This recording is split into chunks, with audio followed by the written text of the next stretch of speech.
Hello, everybody.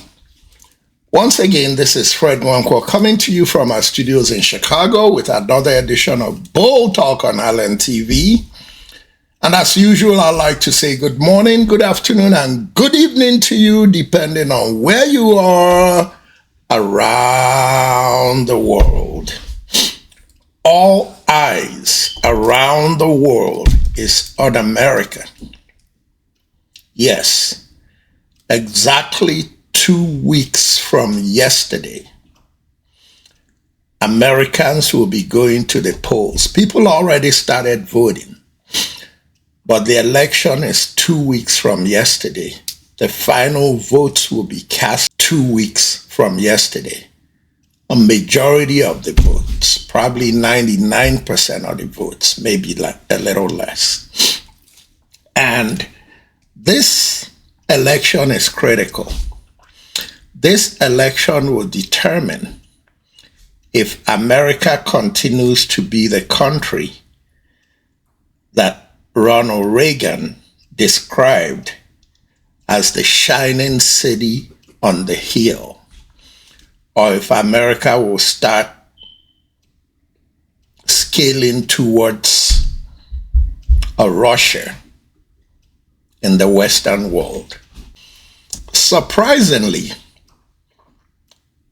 there are some immigrant Africans in America whose rhetoric over the last year has been leaning towards the possibility of them voting for Donald Trump. Just not to exaggerate the issue, let me make it clear that this number is more or less, under a normal election circumstances, the number is insignificant. But in an election that could easily be a landslide on Kamala Harris' side, but also can easily be a squeaker, that a few votes turn out to make the difference. The insignificant number of immigrant Africans whose rhetoric have been leaning towards a vote for Donald Trump may become significant. And I really think it's important that we paint the picture very clearly, who Kamala Harris is and who Donald Trump is. The best way to paint that picture is to listen to the answers the two candidates give when questions are asked of them. But also, I'm starting to notice that even the supporters of the candidates tend to sound like the candidates they support. Now, first of all, I'm going to play you questions that are asked of the candidates. And after that, I'll play you questions that are asked of the supporters of the candidates. And what I'll be trying to demonstrate is for you to see the parallel, the similarity between how the supporters make sense or don't make sense, depending on who they support. I don't want to say you decide which one makes sense. Now, in this first video, I'm going to just give you an abstract. I don't want to associate a question with it, but I want you to look at the responses from Trump and Kamala and figure out, based on the responses they are given, if you can figure out what the question is. I'm just trying to make you do a little thinking before you vote think about who you're voting for, whether it's age, but something is clearly wrong somewhere. You figure out where something is wrong. The energy is so big, it's so like amorphous, it's all over the place. If you make donuts, it's a stove. Part of my plan is to expand the child tax credit to $6,000, and in particular to target young parents in the first year of their child's life to make sure they have the resources. While you think about that one, now here is a real question. Listen carefully to the responses and figure out which one makes sense. This guy is so cognitively impaired that he can't even answer a simple question. All he does is talk about himself. And even then, he's making shit up. The award he claims to have won doesn't even exist. And yet 45% of Americans want to vote for this guy because they think he's going to be good on jobs. Yeah, okay. Here's the difference between Kamala Harris and Donald Trump on American jobs. Let's start with Kamala Harris. For far too long, our nation has encouraged only one path to success, a four-year college degree. Our nation needs to recognize the value of other paths, additional paths, such as apprenticeships and technical programs. So as president, I will get rid of the unnecessary degree requirements for federal jobs to increase jobs for folks without a four-year degree, understanding that requiring a certain degree does not necessarily talk about one's skills. And I will challenge the private sector to do the same. Okay, so I think that's a great way to provide more job opportunities to Americans. And I think it's something that both Republicans and Democrats can agree on. Eliminating the four-year college degree requirement for federal jobs and encouraging the private sector to do the same because, yeah, it should be based on your skill. Trump, what do you got? What actions will you take to ensure that our jobs stay in America so we can continue to build the best cars in the world here in Michigan? So pretty much as we've been saying, and what I want to do is I want to be able to, look, your business, years ago in this area, I was honored as the man of the year. It was maybe 20 years ago. Oh, and the fake news heard about it. They said, it never happened, it never happened. And I didn't know who it was. It was a group that honored me as man of the year. The fakers back there, see the fake news? But they said, oh, and they looked and it, they said it never happened, but I said, I swear to you, it happened. It did happen. I was man of the year. And I came and I made a speech and I said, why do you allow them to take your car business away? Why do you allow it to happen? They're taking your business away. And I didn't know too much about it. All I know is they were taking your car industry away from you. They said it never happened. And lo and behold, somebody said, I remember the event, and then we found out and we had everything. We got the awards, we had everything. It did happen, but I gave a speech which at the time was pretty controversial. The question was, what actions will you take to ensure that jobs stay in America? Man of the year, huh? This guy is so cognitively impaired that he can't even answer a simple question. All he does is talk about himself. And even then, he's making shit up. The award he claims to have won doesn't even exist. And yet 45% of Americans want to vote for this guy because they think he's going to be good on jobs. Since I came to America, starting with Ronald Reagan, and I respect Ronald Reagan, but he was a Republican, so he played onto the Republican rhetoric. Since I came here, I've been hearing about trickle-down economics and how trickle-down economics is going to make the lives of poor people and middle class much better. In the process, what I've seen is that when taxes are cut massively for the wealthy, and they are paying almost nothing in taxes, what they do is pay themselves more money, invest more money that makes them tons of money on the backs of the poor. And the poor has gotten poorer and poorer and poorer. They may create a lot of jobs, but you hardly see among those jobs created jobs that are paying over $40,000 a year. So they create a lot of poor people slaving away in jobs that are not paying more, but the chief executives and the rich get richer.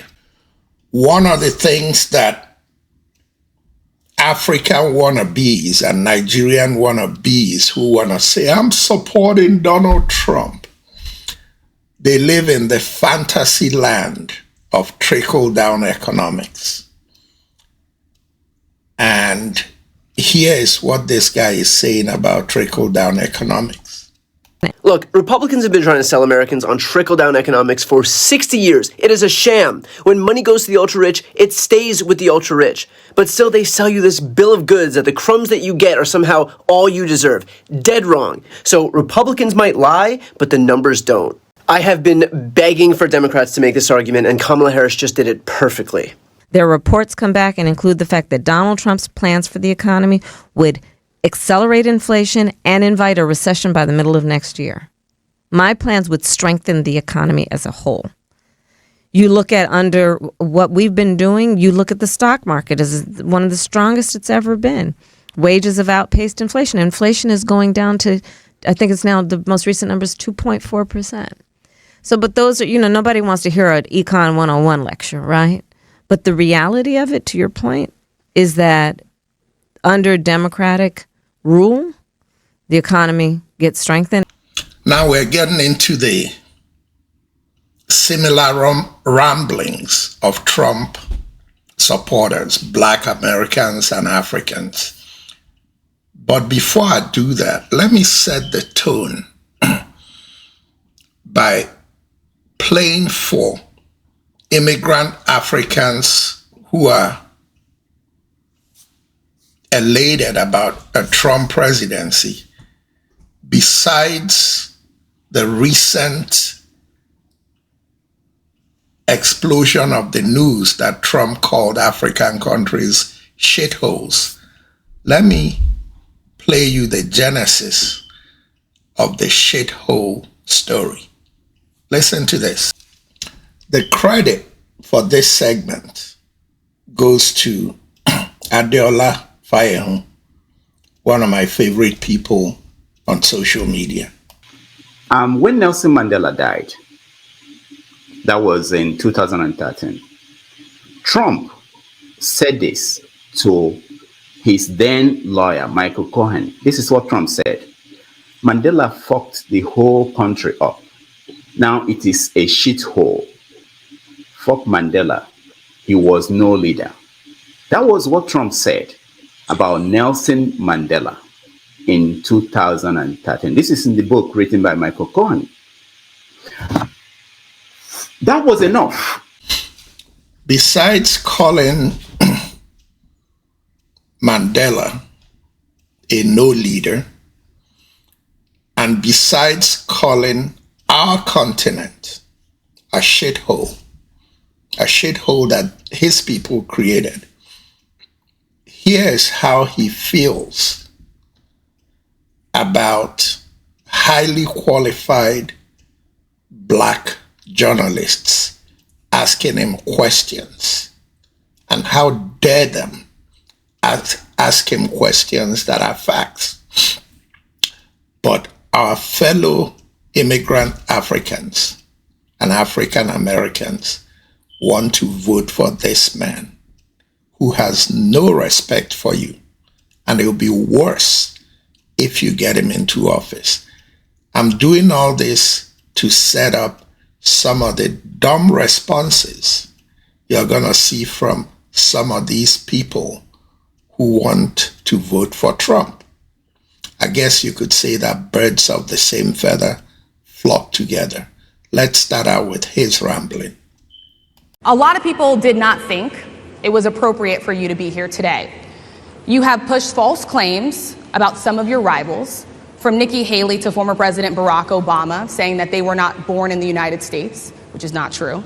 So my question, sir, now that you are asking black supporters to vote for you, why should black voters trust you after you have used language like that?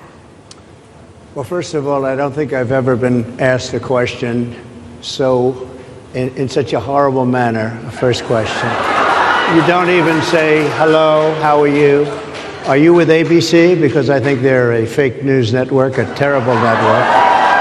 And I think it's disgraceful that I came here in good spirit. I love the black population of this country. I've done so much for the black population of this country, including employment, including opportunity zones with Senator Tim Scott of South Carolina, which is one of the greatest programs ever for black workers and black entrepreneurs. I've done so much, and and I say this, historically black colleges and universities were out of money, they were stone cold broke, and I saved them, and I gave them long-term financing, and nobody else was doing it. I think it's a very rude introduction. I don't know exactly why you would do something like that, and let me go a step further. I was invited here, and I was told my opponent, whether it was Biden or Kamala. Okay, among the viewers today, if any of you know which black colleges Donald Trump rescued, if you could put it on social media so it will help your candidate.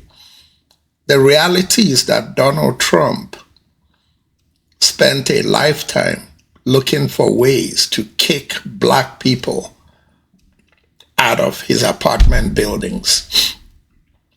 And when he talked about creating jobs for black people, he did, or collaborated with racist white people to create jobs for black people.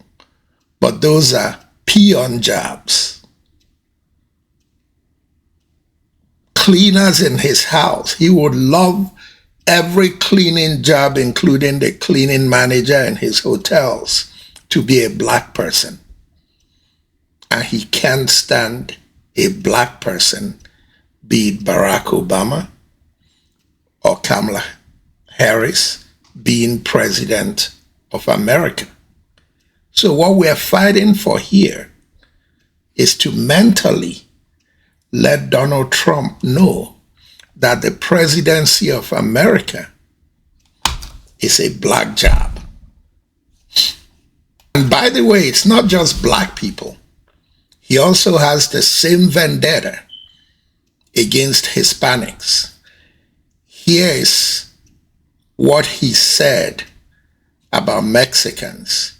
And this is based on reneging on a promise he made, something he does all the time. But immigrant Africans who love Donald Trump don't see all that. For them, he's the best thing since apple pie. It's disgraceful, and we need to keep calling them out on it. The Atlantic is out today with a new article quoting more of the racist, reprehensible things Donald Trump says behind closed doors, including comments about a murdered Army private. I remember this story. In 2020, Private Vanessa Guillen, the daughter of Mexican immigrants, was killed by another soldier at Fort Hood in Texas. And at the time, then President Donald Trump publicly offered to pay for her funeral. But when the bill came, according to this report, Trump was furious, telling his chief of staff, Mark Meadows, quote, "It doesn't cost $60,000 to bury an effing Mexican." He turned to Meadows and issued an order, "Don't pay it." Later that day, he was still agitated. "Can you believe," he said, according to witness, "effing people trying to rip me off?" The Atlantic reports that Trump didn't pay the bill. His campaign denied he made those comments. You, of course, can make up your own mind as to whether or not that sounds like something Donald Trump would say and do. Now, birds of the same feathers flock together. Here is a Nigerian in Canada who is not even voting, but it's so important to him that he called into Deola Fayeho's show to tell Africans why they shouldn't vote for Kamala. But in keeping with the style of his candidate, Donald Trump, the reference he made is a lie in which they took a statement by Kamala Harris out of context. And that's what they're blowing around. And thank God for Deola Fayehu. She doesn't mess around. She caught him on it. Listen to this.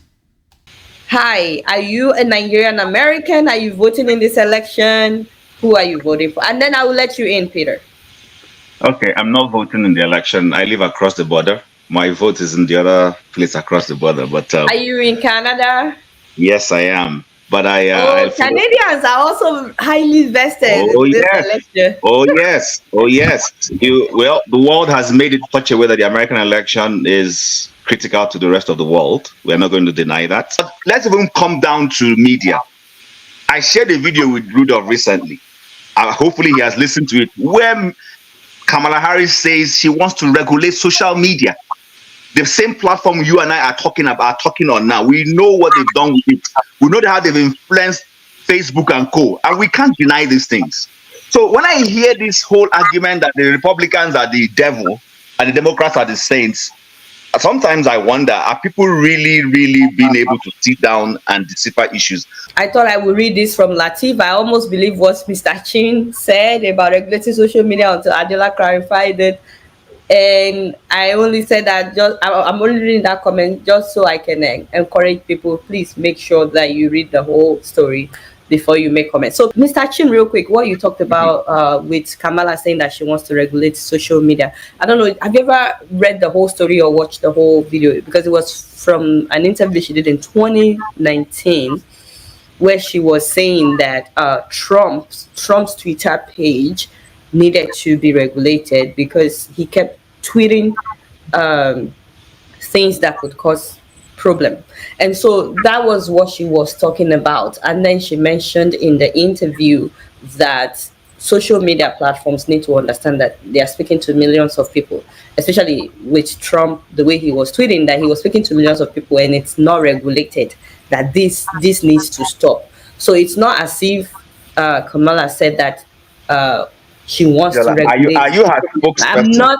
I had to set record straight for people that will be listening that may not know about this. I would just say read the whole story or watch the whole interview so that you won't be confused. Now, somehow, their last show got infiltrated by somebody outside the audience she was looking for. But it's okay, because it's an African American. We're all together in this thing. Nigerians, Cameroonians, Ghanaians, African Americans, we're all blacks. Trump feels exactly the same way about all of us. It doesn't matter what nationality. But yes, the lady came in, and again, Classy Deola, politely, she let her in. Listen to this lady talking exactly the way her principal, Donald Trump, will answer questions. You ask him about Mexico, he'll tell you about Cameroon. You ask him about Congo, he'll tell you about Australia. Listen to this woman ramble. It didn't even make sense. But what do you expect? Birds of the same feather flock together. These are the kind of African Americans and immigrant Africans that support Donald Trump. Just watch. So, like I said, if you're voting for Trump, I'm looking for a Nigerian American that will be voting for Trump. I'm hoping there is a Trump supporter in there who can debate this man that has been saying all these things. Hold on, this person named themselves as Trump. Esma, you named yourself as Trump, but what's your real name? My name is Bradley. And you are voting for Trump in this coming election, I assume? I am. And you are a Nigerian American? I'm an American. Okay. An American vote. I'm a Black American. I'm a descendant of slave. Wonderful. Rudolph, you have an African American that will be voting for Donald Trump in this coming election. And I hope that you're ready to debate some of the things that Rudolph had touched on. And I also want to see someone named Forefathers. Sir, are you a Trump supporter and are you voting in this election? Greetings, Madam Adiola. Thank you for having me. I'm not voting in the election, but I'm a Trump supporter because he's good for Africa. That's why. Oh, okay. So we will still come back to if it's good for Africa or not. But right now, let's hear from people that are voting. So please don't go. I will still bring you back in the studio. But right now, ma'am, can you please tell us your name? It's Bradley. Bradley. Okay. So can you change from Trump? Can you change it to your name? No. So that when people want to. No, I'm not. I'm not going to do that. Okay. So, but when people want to refer to you in the comment section, for those of you refer to me as Miss Trump 2024. Okay, so if you say Miss Trump, then we know that you're referring to Miss Bradley. Miss Bradley, please say something about what we've been talking about. Okay, so what I want to say is that I think that people who are voting for Kamala, I want to remind immigrants that if you're voting for a woman who is supporting killing your culture off, your babies, perhaps even making sure that people like the country or the social welfare system go into your homes. There's a lot of cases where, especially in America, a lot of family dysfunction within the Nigerian community. They're on the news 24/7 about, the broken system where they're coming here and then they're having a lot of issues with family, just like setting up and really stabilizing themselves. What you guys should be happy with Trump is that Trump doesn't care about Africa. So that means if he doesn't care about Africa, he's not going to go and destroy the country or do things that will hurt you guys as Nigerians, right? If you guys pay attention to what Trump says versus what he does, he is not somebody that's going to go and destabilize the African community or even the Nigerian community. He stays out of that. Trump he may have like 3 baby daddies or 3 baby mamas, but he's with all his kids all the time at any point in time, okay? He is literally leading his team, okay? He's a leader.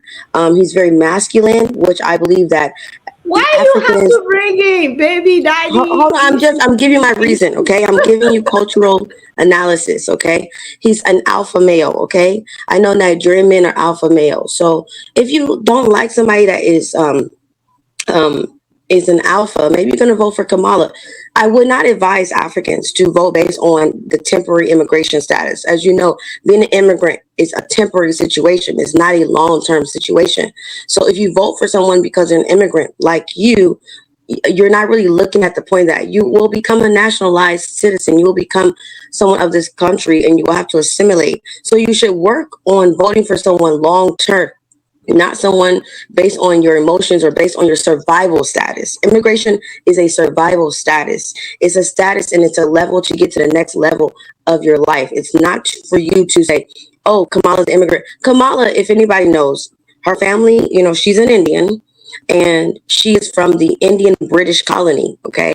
So you as a Nigerian British who were colonized by the British, why would you then go vote for an Indian British woman so you guys can be up underneath? Like, I don't understand that. Why would you vote for an immigrant, an Indian immigrant who will essentially not put you first anyway? Because in America, the system is based off race, if you haven't noticed. When you go and you fill out your driver's license papers, if you go do anything on government application, everything is about race in this country. So we have to make sure we acknowledge you guys are Black and you're immigrants, which means you're probably going to get the last of anything first because it's a white supremacy country. So why would you think that voting for someone based on immigration will help you guys long term in this country or your kids or your grandkids? You guys have first generation and second generation kids here. So you have to understand that if you're voting for an Indian woman, a woman whose mother identified as white and her husband is also white, where are you guys actually going to benefit from that as Africans? Indians right now are going over to Africa and they're building their own opportunities for themselves and they're doing really good in Africa, in Africa and in Nigeria. There's a lot of great things going on for Indians. So why would you guys even vote for a woman that is voting for your demise in other ways culturally? If you guys are patriotic as Africans and Nigerians, don't you think that Indians are patriotic as Indians as well? So what I'm saying to you guys is do not vote for people based on their immigration status or that they're supporting you because you're immigrant and they're immigrant. Based on people because of results. Trump is not hurting Nigerians. He does, and is lucky. A white man that says they don't give a shit about Africa, you should be very happy about that because he does not want to destabilize you guys. He wants you guys to do your own thing and be independent. But if you get a guy or somebody in office based on the fact that they are because they are cosplaying or their struggle, do not worry about their struggle because your mother is not identifying as a white woman. Your father is not identifying as an Indian woman. They're identifying as Black African. And you guys have to understand that you guys, if you vote this woman in office, you guys are voting for the demise of your grandchildren, of your kids. And you don't understand that. But we all understand that immigrants are the most cultural people. Americans, we have our own culture. We are westernized people. But if you're voting for this woman, just understand she does have a white husband. And she does have a woman, a mother that identified as a white woman. Tell me where in your family are you guys have anybody that identifies as a white woman who's literally Black or Indian? So it's a good thing that this, it's a good thing that this election is happening, but Kamala will not win. Trump is definitely going to win. And when he wins, a lot of you Nigerians, a lot of Africans who were Democrats will definitely flip to being Republican just off survival mode. And if you don't believe me, wait till the census of 2050 come out or 2060 come out where they will see historically you guys were Democrats and then you guys flip to being Republicans because this guy is in office. That's all I'm going to say. Thank you so much. Now, my question is simple. Does any of that make sense? That's the kind of Black person that votes for Donald Trump, whether they're immigrant African, African American, educated or uneducated, it doesn't matter. When it comes to Trump, that's how they reason. Now you can understand what MAGA is all about. The MAGA is in your backyard too. Thank God it's a minority of them. Now listen how a Kamala Harris supporter sounds. Listen to the analysis that follows. Whether you like him or not, do you understand what he's saying or don't you? You don't have to agree with him. Just the articulation compared to the first guy from Canada that lied and this lady who is just all over the place like Trump. Before you understand Trump, there are 4 individuals I want you to look up, right? There are 4 people I need you to learn about. You learn about who they call Roy Cohn, Roycohn. You learn about Joseph McCarthy, right? You learn about Barry Goldwater. Then you go and look up Strom Thurmond. These people are the people that lay the foundation for the type of politics Trump is playing today. This guy does not exist in a vacuum. Trump did not stand up one day. Listen, Trump is using a tried and tested politicking system. Right? This is something that Russians have perfected. You see this disinformation thing. Russians understand it more than anybody. And he has been, I will swear on my grandparents' grave that Trump has a Russian handler. They coach him real well. So what's the idea here? Deny, deflect, never take responsibility for anything. They know that you lie. They know that we have a very short attention span. You understand? People, if anybody would have told me that a guy who tried something Trump did in January 6 will still have even a 10% shot at presidency, I will not believe it. My brother, I feel your pain. I'm sure you guys feel that guy's pain. If anybody told me when I came to this country that somebody like Donald Trump will be president of America once and be threatening to become again, I'll tell them it couldn't happen in America. But the same thing goes with Nigeria. If somebody told you that a drug dealer will be the person, a drug dealer, a certificate forger that has no trace of going to any formal school, will be president of Nigeria and intimidating everybody and locking up every structure, you wouldn't believe it. That's the threat we face around the world. That's the threat about the election coming up in 2 weeks. That's why we just don't need to go out and vote. We need to take everybody we have influence over and make sure they vote. This is not time to play everybody can do their thing. You got to nudge everybody you can. Ladies and gentlemen, once again, this is Fred Nwankwo coming to you from our studios in Chicago with another edition of Bold Talk on Island TV. And until next time, good night and God bless.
na Chicago ababa nekele akipa kwa kalio akario kwa kipa fana badia chano kalano koya injina Bruno da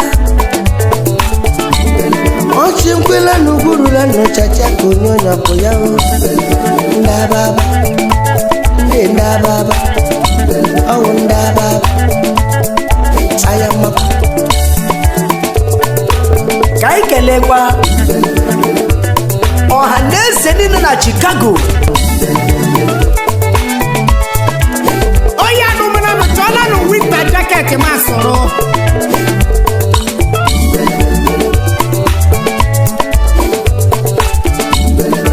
ende no na Chicago oyiri wana za jolas ogale bronu ba na mushire no me na rishire no happy